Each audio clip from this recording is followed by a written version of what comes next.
Copper Canyon Press, and it's titled A Little Bump in the Earth.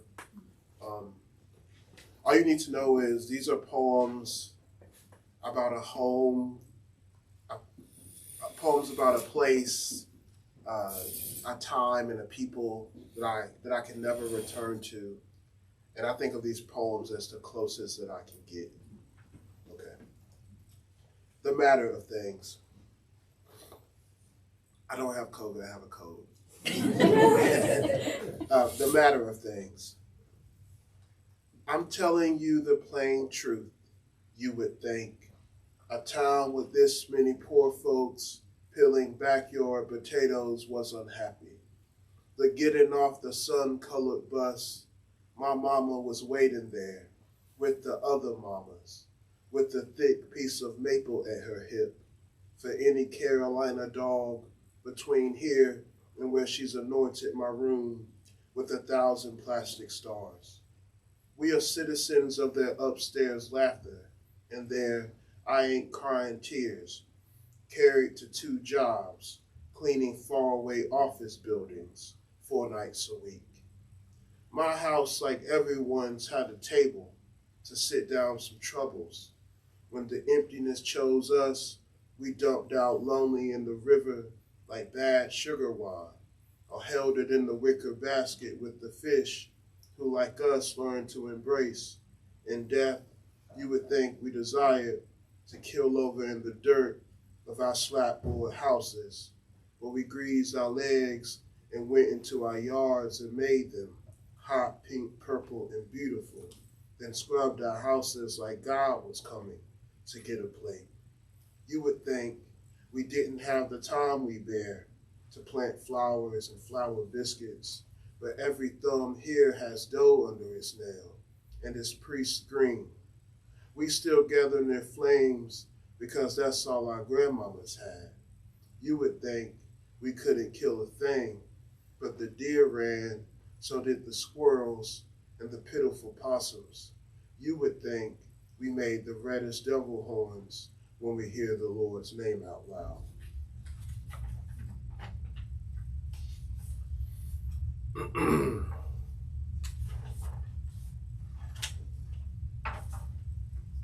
And dog and moon and moon and dog. A Carolina dog can be what it wants in the thicket. I found a skull of one in the woods as a boy. It could still dream and make you look at its white skull the way a dog can make you look into its eyes. It still had that power. I took it home. I did what it wants. It could still dream and make you give it water. It slept under my bed. A Carolina dog's withered white skull turns underneath me. I showed it to the moon. The moon got down and grew legs. But it was mine, I told the moon. And the moon was not pleased, though it was true.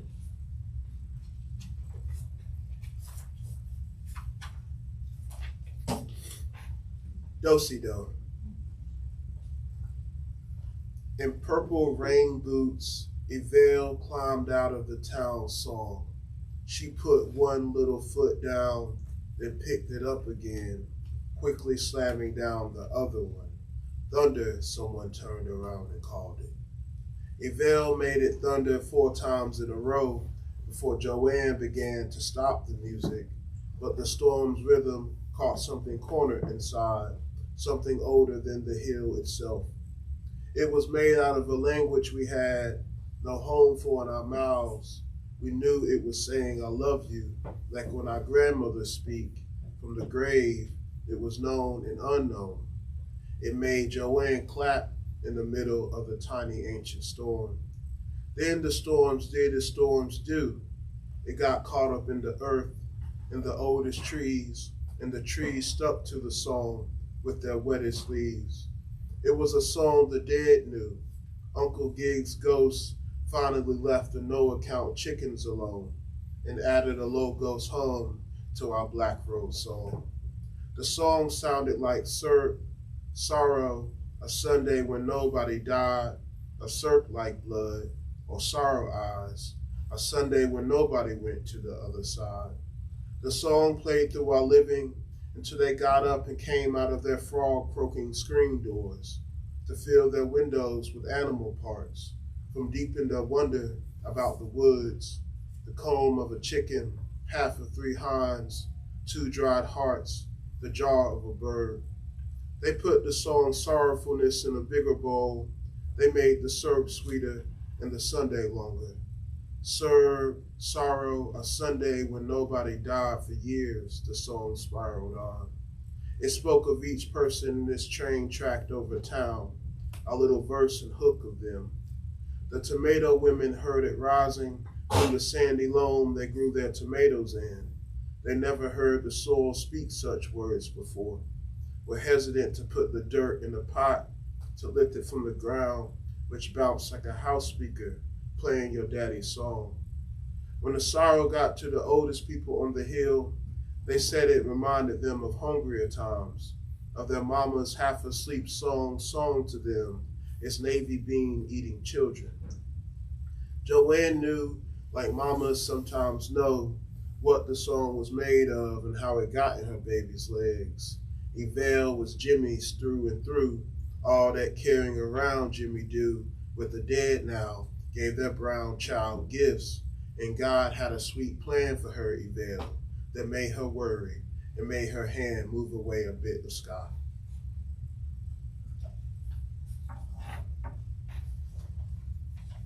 All right. Mama's poem. Mamas of their mamas' God, mamas of cantaloupe and tomato, timber cutting mamas, who bound sticks with wool and called it a hand, mama said to reach back with. Mama helped cousin Daye, scared of birds all their life, touch the wing of a robin as it flew along the car, where mama was ready to flutter away from here, but mama stayed. Mothball laying mamas, killing every snake in and out of their yards, mamas of the land that's been flattened out, the Black Valley all the way gone, mamas who dance under the floodlights of a Friday night, like pine needles do when burned by a child with their mama's lighter, mamas who sang what they could not name, then would pass that song on to you, mamas talking to dead husbands and nieces all night long, turning over Ancestor Hill looking for them. Mamas who rivered us clean, mamas who would and wouldn't strike their children, mamas who made themselves smooth as pond stones and circled their eyes. How am I doing on time? I'm good? I got 3 more. We're gonna do this. I'm gonna take some NyQuil when I get home. Friday night on the hill. It started with a pinch of wine, then the cake arrived. Someone hungry and out of luck scrawled that pain no more in the rust of all the Fords in town. The gentle women are not so gentle when you ask them to do your hair last minute. Their fingers waited with a week so close to death. On a Friday night, we could get downright animal lonely. The only thing wounded in the field, I watched spirits entering a 1-room boarding house, surrendering to a piece of plywood made into a dance floor. The youngest of us wanted mostly to be held for a mile, while mama's or older favorite cousin kicked dust to raspberry beret. We touched the coins of light on our bodies from Uncle Duck's disco ball, the chicken thawing on the river-colored counter. Have you ever seen black folks shimmer on the floodlights in summer? We are beautiful. You would think we could grow out the precious ground. There's a place on the hill we can go.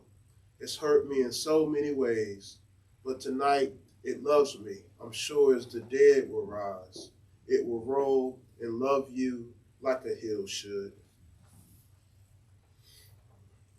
Right.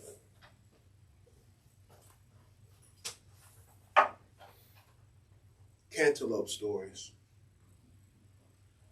Strapped us in her blues, in her blue Toyota, and we rode down the hill, never hitting the gas. The wind got us there.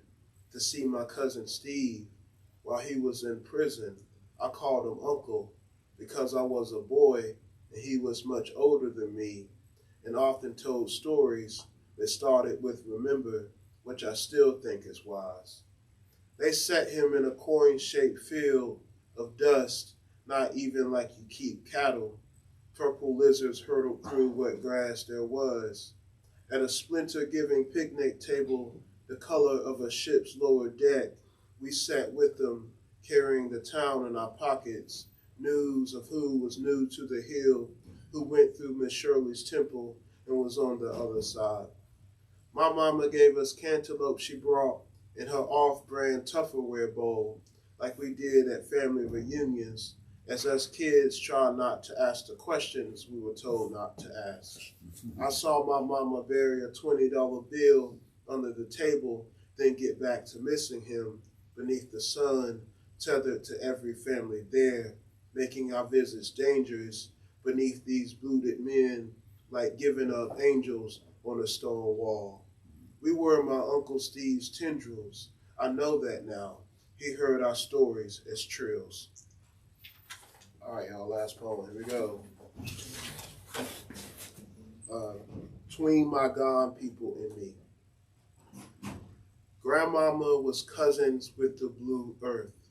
Her speaking was full of ravens' calls.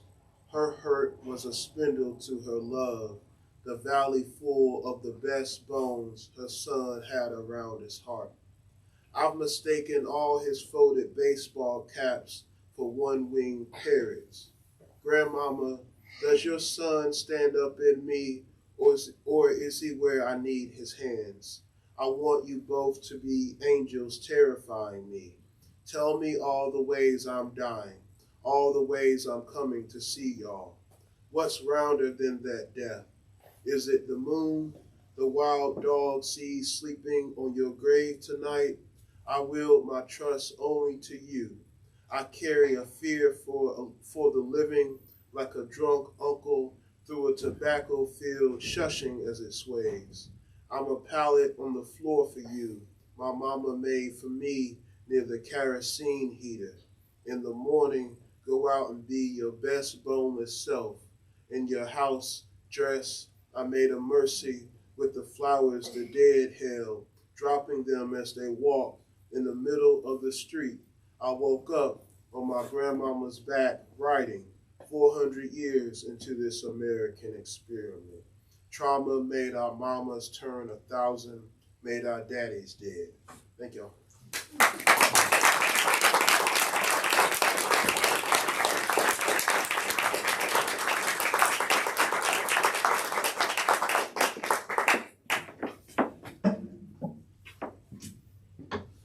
Thank you, Tyree. That was gorgeous. It's so wonderful seeing you all here from so many different arms and legs of my life, probably about a decade ago. Thank you to Flyleaf for hosting us. Thank you to Tyree for reading with me. I'm so honored. I love your work tremendously. I think we're going to overdose on the rural South tonight. But I'm just, yeah, our work is sort of speaking to one another in direct ways. So Gold Hill Family Audio, I've been working on this collection for a decade or more, thanks to my teachers at both UNC Chapel Hill and at UNC Greensboro, and a couple of them are here tonight, which is just, humbling. In getting ready for this reading, I was considering the impact UNC especially had on my work, and I think coming here as an 18-year-old in 2003, I think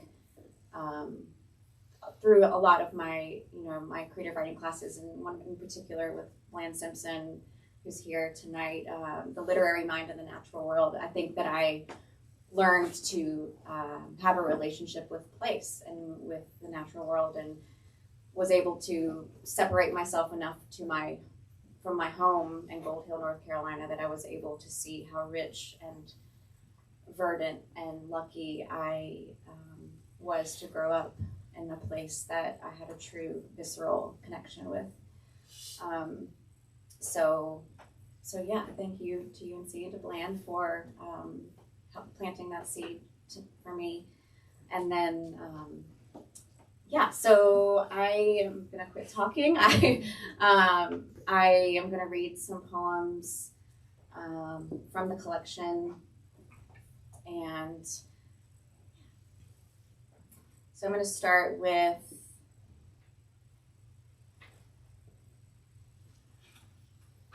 Leaving the House. My mother watches our straight figures in flailing shirts run into perfect rows of loblolly pines. At the creek, we straddle the rotten tree when Kyle, the kid next door, comes carrying a dead black snake on his gnarled walking stick. He sits next to us, pulls a cigarette from his shirt pocket, buttons undone. Summer has a way with skin. His chest is a child's, rising for inhales, caving again when his breath is a cloud, hovering like a sudden storm. We take turns. The thin paper and dried leaves lose their form, and our buckled knees belong to us. The sun sits on our house, and when I do a cartwheel, our house sits on the sun, balances on what's always burning. The way home is uphill. The Carpenter's Daughter. Over the phone, I don't hear the table saw or the air compressor, but imagine him sanding the corner of a dovetailed door. You come from a long line of nerves, he says to me, maybe kicking the roots of a white oak, throwing Polly a scrap of pine.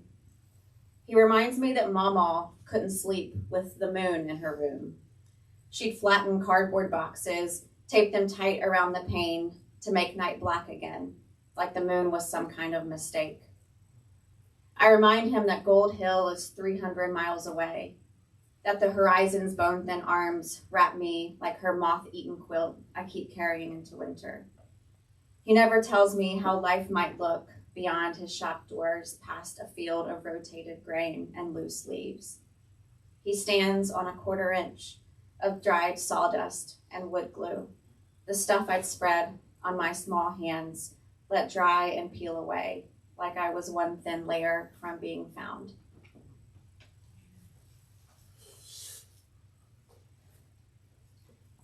Gravy. If I keep digging under the driver's seat, I'll find 1 more quarter so I can park. Or a tampon, a bottle of water, that old sound of sloshing at stoplights. When I first met you, I'd sit straight in your truck and tell myself, it's just lunch. It was just chicken salad on croissants, dining outside on plastic tables. I'd watch you while we drove on Capitol Boulevard past the denture makers, Sally's Adult Video, Raleigh Tire, and U-Haul. You knew where you were going, and the world was flat on its back, reaching like hell to flip us on ours, make us stare up and forget what we ate, the underwear we had on. I thought the world wanted me to keep stirring the gravy around with a wooden spoon, because as soon as I looked away, the gravy would boil over. The world said, give the spoon to someone else. So we watched the birds fly over Wells Fargo. I can't believe they get up that far.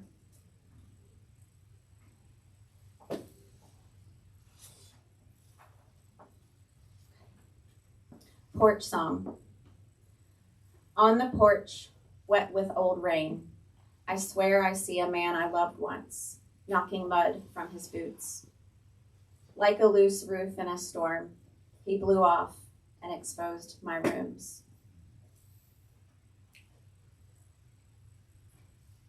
To stay together. We try sitting in the kayaks on Sundays, flying to Dublin in the summer. We get away. The sun hits the water, the oar splashes the water. I want to be a fish. We want to keep trying. In the middle of the night, I stare at the space between his shoulder blades. the map of moles.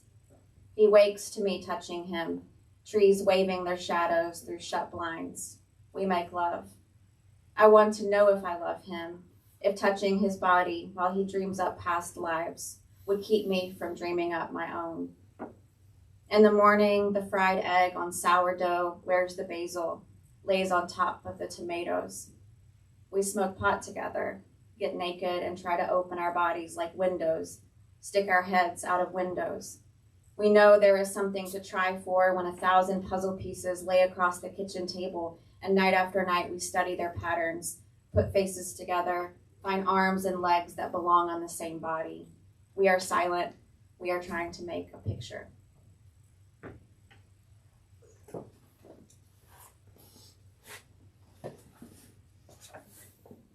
Shift tones a little bit here. My first job out of college was at the Library for the Blind in Raleigh on Capitol Boulevard, and I have a couple former coworkers here, my first boss ever.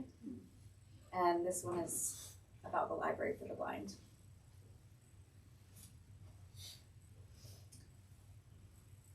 Library for the Blind. Pauline in Bent Creek won't have any sex in her audiobooks, any cats or British accents either. She calls the toll-free line from her daughter's spare room just before Lorena Leonard on line 2, who wants everything on Porter Wagner and Mel Tillis. Her quivered voice holds tight to silence while I see on the computer screen that she's read it all. What about a book on yodeling? The two-step dance? I break twice a day, walk laps around the abandoned furniture warehouse next door. A pink bath towel hangs from a branch beside the building's outdoor spigot. Wisteria clings like an overgrown child on everything green.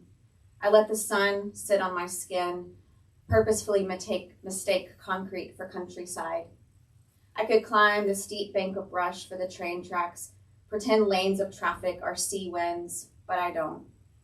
Inside the warehouse, they fill bins with boxes of Braille and cassette tapes that will ride into the swamps of Pasquotank County, lean into foothills, sit by hospital beds, and put Mr. Zebron to sleep. Back at my desk, I answer the phone, say my name slower for those who can't hear, send a Louis L'Amour Western for those that can't see to drive into a dusty sunset. I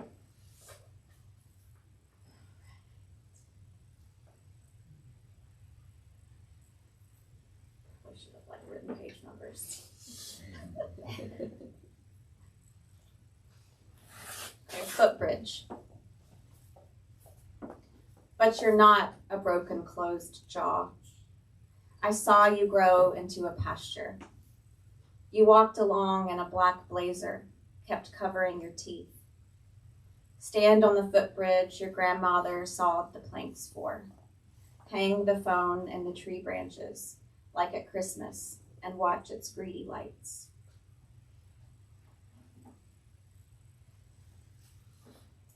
To mother or be lonely. When Mama is 20, her mother screams, giving birth to a 9th child in a straight-backed wooden chair. Mama runs to the peach orchard, carrying her baby sister Jane. Mary stays in the kitchen, fanning their mother with a funeral home fan. Their father took the Ford to find the doctor. Between the trees, Mama promises God she'll never sacrifice her body, never fill their valley with that kind of scream. She quit school in the 7th grade, was needed on the farm, hid her snuff beneath a leaf at the creek, married Elmer at 25, gave birth to my mother at 40, became a widow at 54. She never dated or remarried.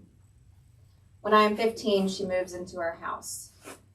Masturbation is better than sex, she says. She hates all the kissing and slobbering on General Hospital, thinks the world is going to hell.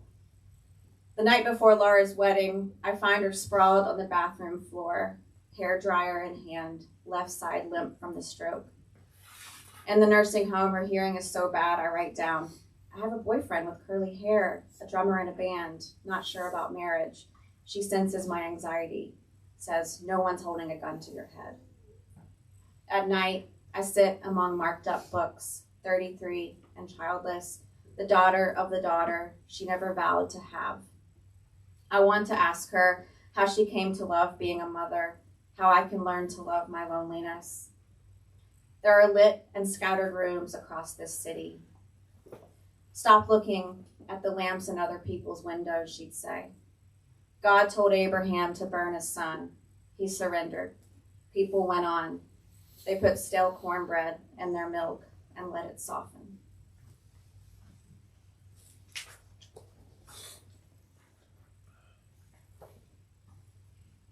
My parents are in the room. Sorry. Haven't read that one out loud before, so first for everything. All right, Gold Hill Family Audio. Your mother is worried about the bushes. Which bushes, I want to know. The ones in front of the shed I want to uproot. It's only the forward motion of a tractor. I can't sleep, I say. I watch a new lover bend in the bed like an exotic insect. Find a church, Mom says. My heart has boards over it, tacked, not nailed. Come home, she says. Uncle Herman's house is empty. Come to England for a month, Laura says. But my hip pain in the airport, the dying boxer, my 2 feet in the air above the ocean without your father's 2 feet. Come home, Uncle Herman's house is empty. When I fell in love with a Brit, I made y'all swallow the Atlantic Ocean. It tastes like guilt and malt vinegar. My daughters bob in the park like nettles or Wordsworth's daffodils. They carry your faces on phones upstairs to the bath. When those bushes are gone, I'll build a veranda with a roof to cover a table with a long spread of folks holding forks and babies. I worry you worry about me like one would an unstaked tent, a released balloon. But those bushes have roots. What else will be yanked out with them? I have a few more. This is called The Bucket. For a year, I fill a bucket on my porch with table scraps, then pour them onto the local school's compost pile. For 9 months, I haven't opened the bucket. I confessed this to 2 friends in their kitchen on Friday night. It's spraying out their window, and the only thing above the sink is the foot of a bamboo florist. Ostry pulls out the pizza stone and slides on the stretched dough. Masha spoons sauce. I hold fresh mozzarella like seeds above dirt, confess to them, I'm scared what's in there. Should I just throw the entire bucket away? Ostry admits she's only washed her car twice in the decade of owning it. She can't bring herself to the automated car wash for fear of not understanding the commands. She thinks maybe the dirt will decide to stay on the car forever, even after industrial scrubbing. Masha parked her bike at Manhattan Beach before moving to Tennessee, lost the key in the sand, got a ride back to the city, never came back for the bike. It's the logistics, she says, of getting the spare key from the small drawer, taking a plane and then a bus, and then putting the bike in the mail. It's definitely gone. Bikes get stolen. I can't tell what we decided about the bucket while drinking a bottle of wine. The lid was never tight on it. The bucket was a gift from a guy I liked who would take me on hikes and talk about raising children with no electricity. The kind of man who told me he could marry me but would never date me. He cleaned pools and collected empty chemical buckets. For months, I felt like a part of a big circle, letting what I don't eat rot into the eventual birth of new bell peppers and making out with a tanned man on my couch. The bucket is frightening when I look at it after work and ignore it like a hidden, unmown yard in my soul. What if I peek in and it's just a flower? What if the rot has eaten through the porch stone so quietly and entirely as I've endured 100 days of work, locking and unlocking the door? Just a few more.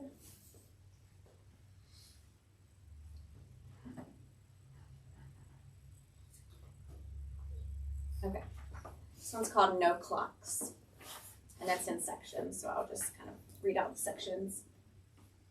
1, At Christmas, I unwrap a framed sketch of a cat in a stroller. Later, I chop a yellow onion and want to get pregnant. But ferns curling awake in March have no face to hold. I move the bed where I sleep in the yard. I say, this can be fixed, this simple math problem. I say it over the fences so all the neighbors hear, too. When it snows, parents drive to collect their children. Fathers somewhere chop wood, pour dry pintos into the stock pot for the power outage. I rush home in the 10 a.m. wild and release my breasts into a robe. I open the piano and play Clementi badly. 30. The duplex neighbor thinks he set up the plastic router for our wireless, but when he slams the screen door, the TVs and phones are heavy idiots. I stare at the bookshelf, fill the bathtub. There is Marilyn Robinson's Gilead, a cat shitting in the nearby box. I cling to fat. I let the world get deleted. The neighbor knocks and knocks. I'm unavailable, wearing water. 4.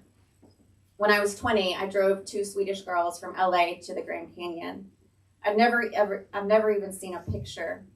We stopped the rental car at sunset and walked to the south rim to look.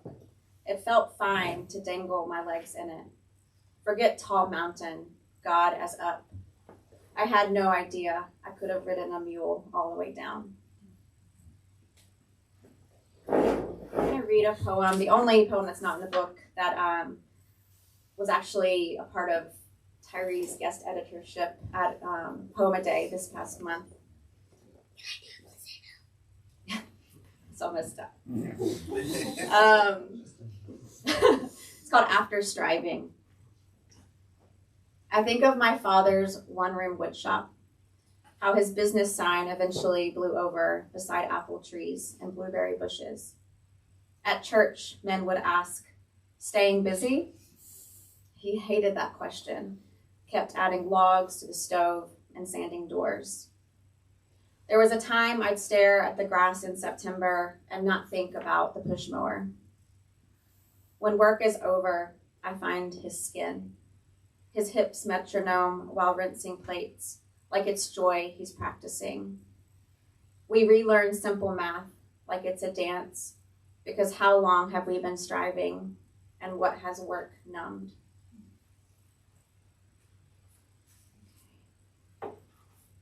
And the final one, it's called About the Property. Sell it. Mama needs a new hip. It's the uneven ground that hurts her, the walking miles down narrow roads. You built at the highest point in the county, and she wants to see it from below. The fire of October trees, a one-story ranch with clean gutters. The cigarettes? I miss sitting on the basement stoop, flicking, or cracking the window and blowing smoke into shrubs. But history stinks between my fingers. Yesterday at the zoo, I saw a mother gorilla holding her baby through a thick wall of glass. The baby stretched its skinny arm out of the arm of its mother, who kept changing her sitting spot. Tall weeds, flat stone, dead stump. I stretch my hand across the bed at night, my cheek flat on the pillow. How long will I keep doing that? I want to grab handfuls of grass, soften my palm against stomach. I want Mama to walk for as long as she wants, stand at the edge of the field, and trespass across the drying corn. Thank you guys so much.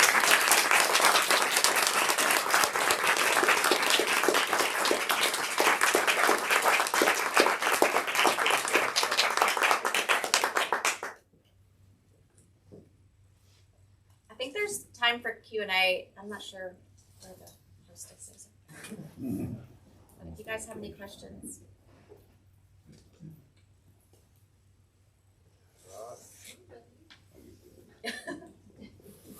How does it feel having the first book out in the world?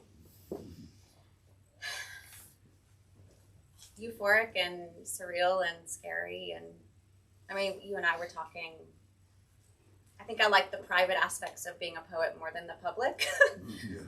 but it's such a fundamental part is sharing the work. So. When you were creating the book, what surprised you the most going back to your memories? Was anything that came up and that you weren't expecting? I think and I'd love to hear your take on this too, but I think what surprises you is that you will fictionalize things because you don't, your memory almost becomes a mythology. And so you have to, and there's freedom there. So I think that, once you enter that kind of mythological space, you don't feel beholden to what is true, but what feels true to you. So I think it almost becomes a whole separate sort of realm. Yeah.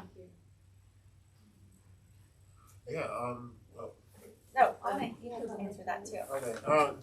We always talk about the emotional truth, and that's different from like what like that irrational truth, and that usually that emotional truth kind of defies logic. And so what if I'm telling the emotional truth of the situation, that's like it's in my own memories and my own emotion. And so if you ask someone else who was there, they might have a very different. But so inside that emotional truth also allows for the imagination to happen, allows you to wonder, right? And so it kind of goes all over the place. So usually in my poems, it's like some type of emotional truth, wonder, wonder, wonder, emotional truth, wonder, wonder, wonder, and or different kind of structures for different poems. Thank you. So I know, Corrie, you've written other things besides poetry. Both of you, if you have, what's the difference between writing poetry and writing nonfiction essays or fiction prose if you've done so? How do you approach it differently? I think my work does.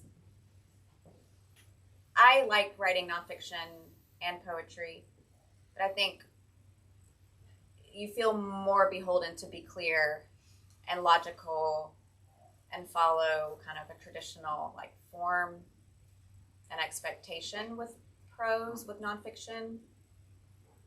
Poetry, I think you're allowed to take more risk, I think, and not explain everything, and in that way kind of follow, like, I don't know, it's almost more intuitive. I don't know, what do you think? Yeah, I think the intuition part is important, and also it's just it's lineated. I think that's a big part to remember. When I'm writing something that's more prose, I think I am thinking more about my reader and my being, I guess, clear, what I would define as clear, versus what I'm, back to that emotional truth. Like I can, if I'm getting close to an emotional truth, like an image representing this emotional truth in a poem, is something I don't think I could get away with in a piece of prose. So I always use like gray skies to represent, an emotion in a poem. It's not necessarily the same mood you can do in prose. At least it matters what you're writing. Fiction may get away, but maybe not a piece of nonfiction. I also don't write much prose. So.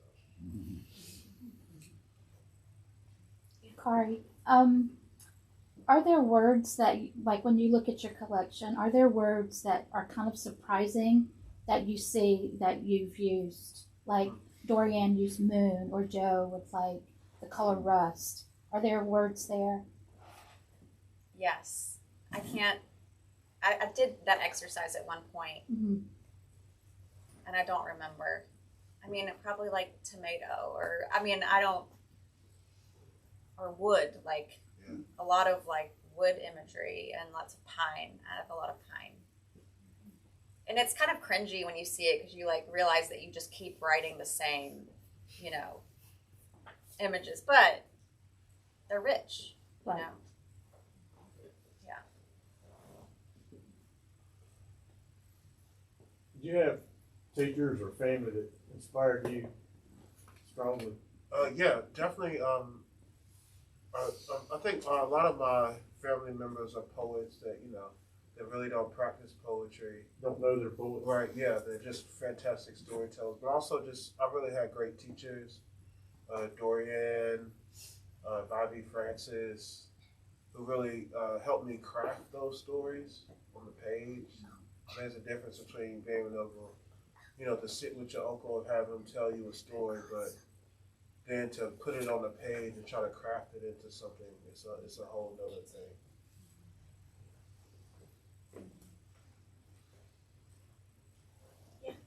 I've listened to each of you, not questioning that, this is true, what they're telling is true. And do you listen to each other that way? do you listen to poetry? I think I can tell when a poet's being more truthful than when they're not. I think there's a certain vulnerability in the language. There's a certain confession in it. I usually can tell at the end of a poem if they come off as the hero, it's probably not true. If that everything was or everything was good at the end. It's just not how, life doesn't work that way, right? That's usually how I can tell. But I think there's a certain embarrassment also, that they're not afraid to write themselves, to embarrass themselves in the language. I think that's usually a sign that they're telling the truth. Yeah, I agree. I think there's a difference between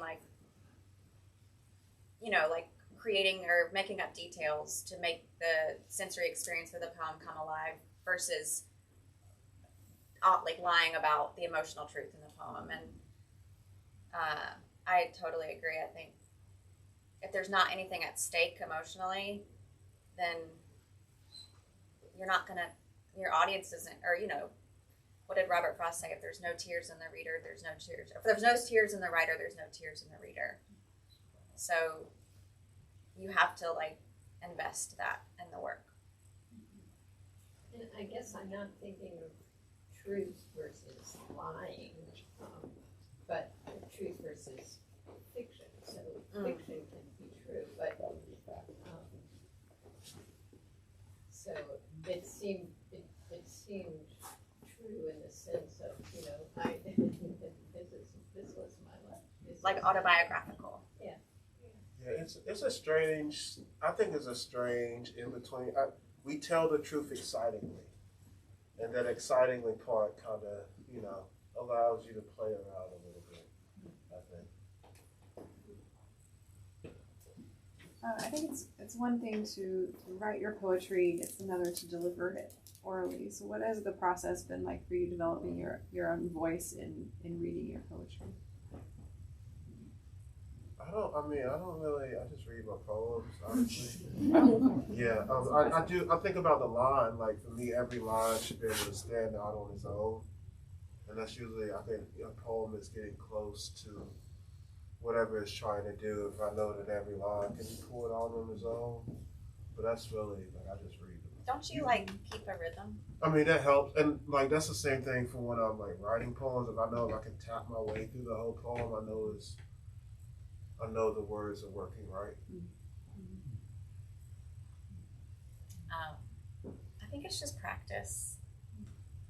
I'm not good at. You see, I don't look up. I read my poems. I'm not. If I had to look up at you at the same time, I'm not. It would fall apart. Yeah, it would fall apart. It would be terrible. I just read my poems. Well, I don't listen with my eyes open, so I wouldn't Yeah, know. there you go. Are you asking me? Sure. Yeah, I think practice and just trying to make sure. I don't know if I'm good at it. I just think just trying to honor the voice of the poem in that moment, and the honest parts, but practice, bravery. All right, y'all have been fun. Yeah, thank you so much.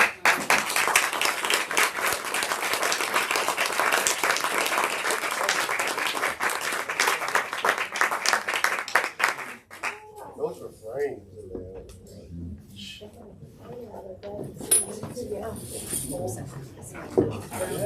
Yeah, let's do it again. Yeah, we gotta try to get y'all. I know.